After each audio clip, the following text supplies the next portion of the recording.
And I was one of the few guys in town that would take his gear out of the studio. I didn't have 2 sets of gear, so we had to take the console out of the studio and put it into a cab and go down there.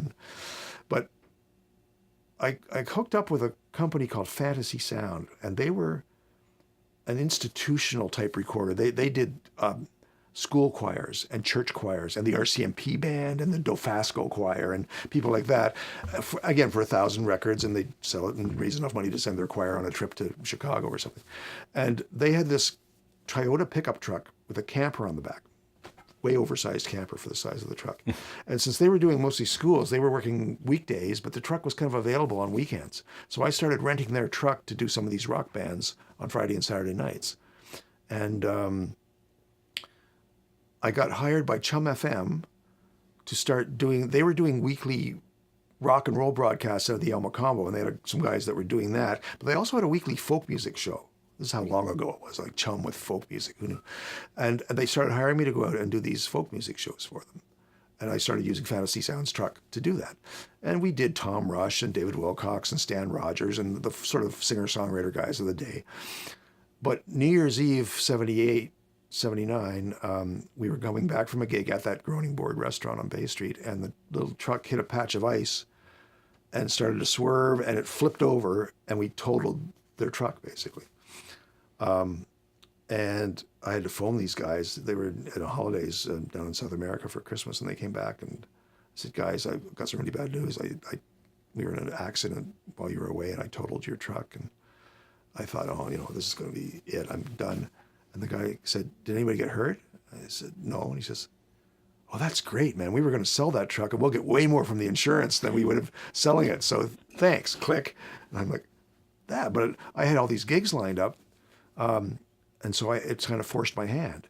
And like every so often in your life, talk to my daughters about this actually, that you get some kind of a baseball bat to the stomach and you think, oh, it's over. I got to switch thing. Like when I got that zoning letter, and what it did, it forced me to get out of the basement and get a storefront studio. And suddenly CBC started booking different people started booking our studio. Well, how come you didn't book us before? Well, you were in the basement of a house and it was kind of Mickey Mouse, but now you're like a real studio. And it was the same thing with this. This forced me, I had to go out and get my own truck because I had all these gigs lined up with Chum, and the truck was totaled. So I went out and got a bank loan for a cube van and bought a little Dodge Cube van. And again, we didn't have enough money to buy equipment for the van. So we put shelving in and air conditioning and power and gate hooks. So we were able to wheel our gear in and hook it to the side of the truck and go and do these shows. Then the guys in Toronto who had been doing the Chum FM rock and roll broadcasts, it was 3 guys, Mike Elder, Ed Weidman, and John Cordina. And tragically, Ed Weidman was killed in a car accident.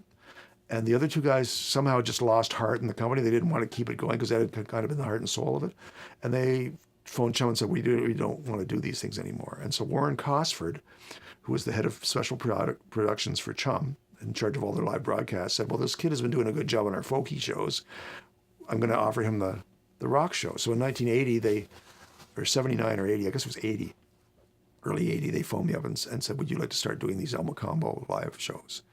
And again, this is before MTV. This is before MuchMusic. So if you were a record company and you wanted to get your band on the radio for an hour, this was a really good way of promoting new bands. And so Chum was doing them, and eventually CFNY and Q107 came on. The simulcast you're talking about. Not even simulcast, just radio shows. And so eventually, this was the summer of 78 was when 77 or 78 was when Q107 and CFNY came on the air at the same time. And they saw Chum was having success with these live broadcasts, so they started doing them. So all 3 stations were doing live broadcasts, so we kind of became the live radio guys in town. And there were times when we'd be doing 3 of those a week. We would do 50 or 60 a year, and that became a real big business. And so gradually my studio part of my business got a little quieter, and the live thing started to take off because we kind of became the guys who are willing to take their gear out and do a band in a bar. Chum bought City TV. And so they had an idea, we're going to be not a traditional television station. We're going to do movies, music, and news. And so television audio at the time was terrible. It sounded like a mono mantle radio. It was awful sounding. And they said, well, we own an FM station and we own a TV station. So let's put on some concerts where we send a camera crew down to the Alma Combo or to the Diamond or somewhere and the picture is on channel 79, but you put your stereo speakers on either side of the TV and tune your radio to Chum FM, and you get FM quality stereo sound. Well, it sounds innocent now, but in 1979, 80, this was like a huge deal because TV sound was so awful. So this became kind of event television. And so we went out and got a bigger truck because the 5-ton was the cube van was way too small for some of these big shows because it started to be 24 tracks and 32 tracks. It was kind of built as an 8-track thing. So we got a 5-ton truck and went out and got a bank loan and bought a second set of gear because we were kind of sick of wheeling stuff out of the studio. And about 83, MTV came on the air in the States, and Canadians started going, we want something similar.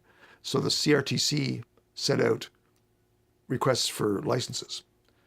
And a number of people applied, and one of the companies that applied was Chum and City, because they said, look, we're already doing this. We've got rock and roll concerts on TV. We've got this new music show. We've got all this archive stuff. Give us the license. We know how to do rock and roll TV. And that's exactly what happened. So MuchMusic, a lot of people don't realize that Much is an anagram of Chum, CHUM-MUCH. I didn't know that. And so it became Chum's music station. And so since we were already the Chum guys, we sort of became the MuchMusic guys. So from 1984 to 2000, MuchMusic was Comfort Sound's biggest client. I would think 50 to 60% of our business. To this day, I still do the MuchMusic Awards because they can't do all of that out of their console in their building, but we've done that show now. This year will be our 25th year doing the MuchMusic at the MMVAs. It's my longest running contract.